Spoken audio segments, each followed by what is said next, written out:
Hey, good morning. Simply Sugar here with the morning news rundown. Today is Sunday, the 27th, and we're going to summarize all the news that's happened this week that I've actually reported on. So we'll start with Gaza. So over 59,000 people have been killed. There is a mass famine happening in Gaza.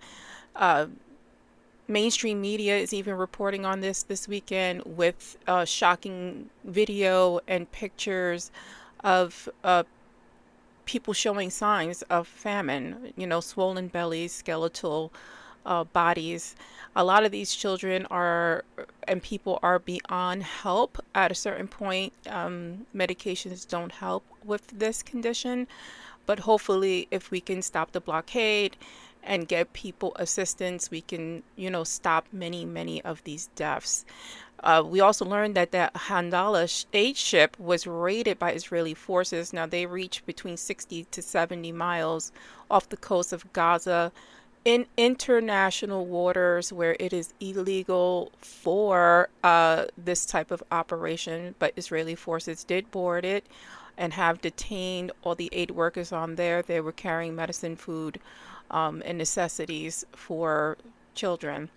Ceasefire talks have collapsed, and there's mass protests going on around the world, especially in Scotland, where Donald Trump is right now on a golfing expedition. I mean, some type of presidential business, he says, but he's mostly at the golf course at his facility over there in Scotland.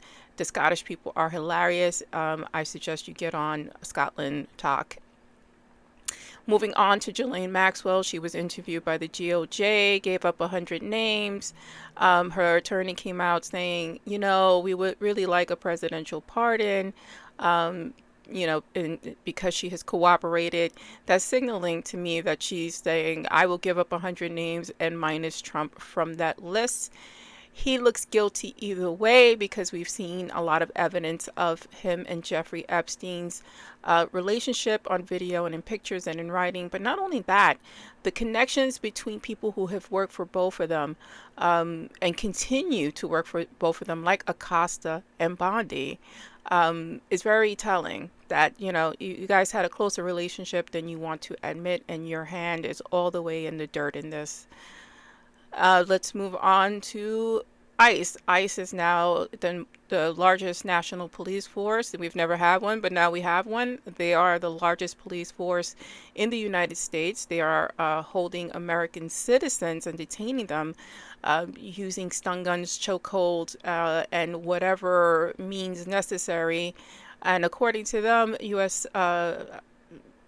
Immigrants or migrants have no rights, which they actually do under the Constitution. But not only that, they're detaining American citizens and using force, and this is all caught on video. So there's no backtracking from them when it's on tape, and I'm sure there's going to be many civil lawsuits going on.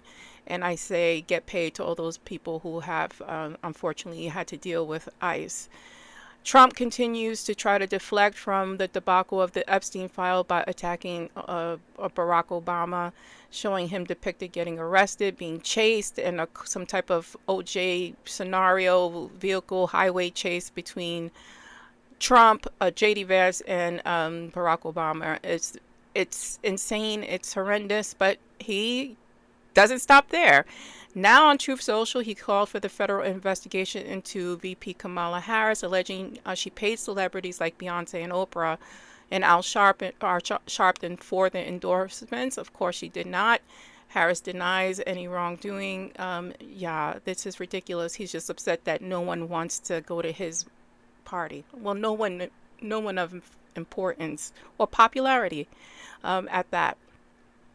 A former CIA official accused Tulsi Gabbard of spreading disinformation about the 2016 Russian interference into the election. Gabbard declassified reports accusing Obama's White House of staging the collusion narrative.